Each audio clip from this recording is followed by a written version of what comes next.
সূর্য পশ্চিম দিক থেকে উঠার আশঙ্কা করছেন অনেক বিজ্ঞানীরা। প্রথমত অনেক সময় আমাদের দেশে এই জাতীয় রিপোর্টগুলোতে বলা হয় এক জিনিস, আর রিপোর্টে উপস্থাপন করা হয় এটাকে আরো ফুলিয়ে ফাঁপিয়ে দর্শক বা ভিউয়ার্স টানার জন্য আকর্ষণীয় করে চমকপ্রদ করে সেটাকে উপস্থাপন করা হয়। বাস্তবতা আসলে এই টাইপের না, এরকম হয় অনেক সময়। এখানে রিয়েল ঘটনা কি সেটা আমি জানি না, যদি ধরেও নেই যে রিপোর্ট যেভাবে করেছে সেভাবে রিপোর্ট আমি দেখেছি। পশ্চিম দিক থেকে সূর্য ওঠার আশঙ্কা করা হচ্ছে, সেক্ষেত্রে সেটা যদি হয় তাহলে সেক্ষেত্রে পৃথিবীতে নানা রকমের বিশৃঙ্খল পরিস্থিতি দেখা দিবে, রোগবালাই, ঘরে ঘরে ক্যান্সার হয়ে যেতে পারে ইত্যাদি ইত্যাদি অনেক আশঙ্কা বিজ্ঞানীরা করছেন। আমরা যখন কোরআন এবং হাদিসের ছাঁচে ফেলে এই গবেষণাকে মাপঝোপ করার চেষ্টা করি তখন আমরা দেখতে পাই নবী করিম সাল্লাল্লাহু আলাইহি সাল্লাম কিয়ামতের আগে 10টি বিশেষ আলামত প্রকাশ পাওয়ার কথা বলেছেন, যেগুলোকে আলামাতুস সাআহ আল কুবরা বলা হয়েছে, অর্থাৎ কিয়ামতের বড় বড় আলামত হিসাবে আখ্যায়িত করা হয়েছে। এখানে বড় আলামত বলতে কিয়ামতের একেবারে শেষ মুহূর্তে এসে যেগুলো দেখা দিবে সেগুলোই বড় আলামত, আর যেগুলো অনেক আগে থেকে দেখা দিবে সেগুলো ছোট আলামত। তো কিয়ামতের প্রায় 141টার মতো ছোট আলামত আছে, যেগুলো বিভিন্ন বই পুস্তকে ওলামা একরাম কোরআন এবং হাদিস থেকে সংকলন করেছেন। সৌদি আরবের একজন আলেম ডক্টর মোহাম্মদ আল আরিফি, তার একটা কিতাব আছে, সেখানে তিনি আলামাতুস সাআত এই 141 সবগুলোকে একত্র করেছেন। নেহায়াতুল আলম তার সেই বইটার নাম, আরবিতে বাংলা অনুবাদ হয়েছে। তো সেই কিয়ামতের আলামতের বইয়ে তিনি 141টা ছোট আলামত উল্লেখ করেছেন, যার বেশিরভাগই পৃথিবীতে ঘটে গেছে, যেগুলো নবী সাল্লাল্লাহু আলাইহি ওয়াসাল্লাম ভবিষ্যদ্বাণী করেছেন ঘটবে ঘটবে ঘটবে, কিন্তু ঘটে গেছে। আর কিছু আছে এখনো ঘটেনি। আর 10টা আলামত যেগুলো ঘটবে কিয়ামতের ঠিক আগ মুহূর্তে, তার মধ্যে থেকে একটা হলো পশ্চিম দিক থেকে সূর্য উদিত হবে।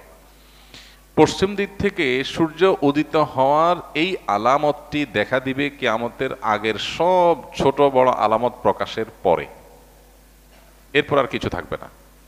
পশ্চিম দিকে যখন আপনার সূর্য উদিত হবে তখন কেউ আর তওবা করে আল্লাহর পথে ফিরে আসলেও সেটা অ্যাকসেপ্টেবল হবে না, সেটা অ্যাকসেপ্টেড হবে না, এবং তারপরেই শুরু হবে মহাপ্রলয়, শেষ।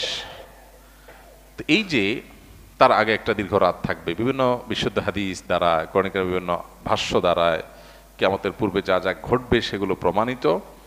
সেই আলোকে আমরা বলতে পারি, যেহেতু কিয়ামতের ওই যে আলামতগুলো এখনো দেখা দেয়নি, ইমাম মাহদির আবির্ভাব, ঈসা আলাইহিস সালামের আবির্ভাব, দাজ্জালের সাথে সংগ্রাম, ইয়াজুজ মাজুজের সাথে সংগ্রাম, আরো বহু বিষয় রয়েছে যেগুলো কিয়ামতের আগে ঘটবে। সর্বশেষ আলামত হবে এটি।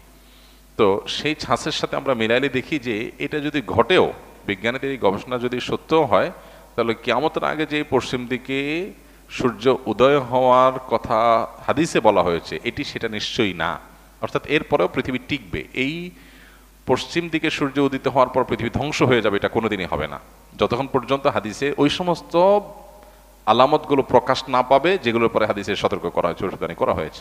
এর আগে আপনারা দেখেছেন বিভিন্ন সময় বিজ্ঞানীরা গবেষণা বলেছেন বিভিন্ন আপনার নক্ষত্র তাদের যে কক্ষপথে তাদের যে বিচরণ হয়ে থাকে, আল্লাহ সুবহানাহু ওয়া তাআলা কোরআনে কারীমে যে বলেছেন যে ওয়াশ-শামসু তাজরি লিমুস্তাকাররিন লাহা যালিকা তাকদীরুল আজিজ আলীম ওয়াল কামারু কদ্দারনাহা মানাজিলা। এই যে সৌরজগতে বিভিন্ন গ্রহ নক্ষত্র, আল্লাহর বিভিন্ন বড় বড় যে আপনার তারকারাজি রয়েছে, সৃষ্টি রয়েছে, এগুলো তাদের নির্দিষ্ট কক্ষপথে বিচরণ করে, আল্লাহ তাআলা এটা বলেছেন।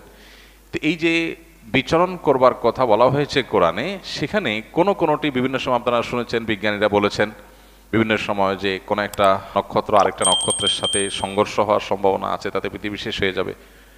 আমরা অনেকে এই সমস্ত নিউজ দেখার পর মোটামুটি জমি জমা বিক্রি করে সব খেয়ে পরে মোটামুটি প্রস্তুত হয়ে গেছিলাম। কিন্তু একজন ইমানদার তিনি নিশ্চিতভাবে জানেন নবী করিম সাল্লাল্লাহু আলাইহি সাল্লাম মহাপ্রলয় হয়ে সৃষ্টি জগৎ শেষ হওয়ার যে ঘটনা ঘটবে তার আগে অনেকগুলো বিষয় বলেছেন, সেগুলো ঘটবে। তার অনেক কিছু এখনো ঘটে নাই, সো আমরা সেটার জন্য অপেক্ষায় আছি। ওইটার আগে কখনো এটা হবে না। যদি এরকম সংঘর্ষ হয়ও, পৃথিবী যদি ক্ষতিগ্রস্ত হয়ও, তো আবার পৃথিবী আবার জেগে উঠবে। এটা ফাইনাল সে ক্ষতিগ্রস্ত হওয়া নয় যেটি হাদিসে বলা হয়েছে। সো এই পশ্চিম দিকে যদি সূর্য উদিত হওয়ার ঘটনা কোনোভাবে আংশিকভাবেও যদি এটি সত্য বাস্তবায়িত হয়ও, তারপরেও সেটি সেই পশ্চিম দিকে সূর্য উদিত হওয়া নয় যেটার মাধ্যমে সব ধ্বংস হয়ে যাবে। বরং বিজ্ঞানীদের এই সমস্ত গবেষণার মাধ্যমে একজন ইমানদারের এই ইমানটা আরো বৃদ্ধি পায় যে নবী করিম সাল্লাল্লাহু আলাইহি সাল্লাম বা কোরআনে কারীমে যে আপনার ভবিষ্যৎবাণী করা হয়েছে, এটা ঘটবে ওইটা ঘটবে, তার কিছু কিছু আছে মানুষ কোনোভাবে বিশ্বাস করতে পারতো না, এক সময় অবিশ্বাস্য ছিল, কিভাবে এটা হবে। বিজ্ঞানীরা গবেষণা করে বিভিন্ন বৈজ্ঞানিক থিওরি দিয়ে সেটাকে তারা প্রমাণ করছেন কিভাবে এটা পসিবল, কিভাবে এটা সম্ভব।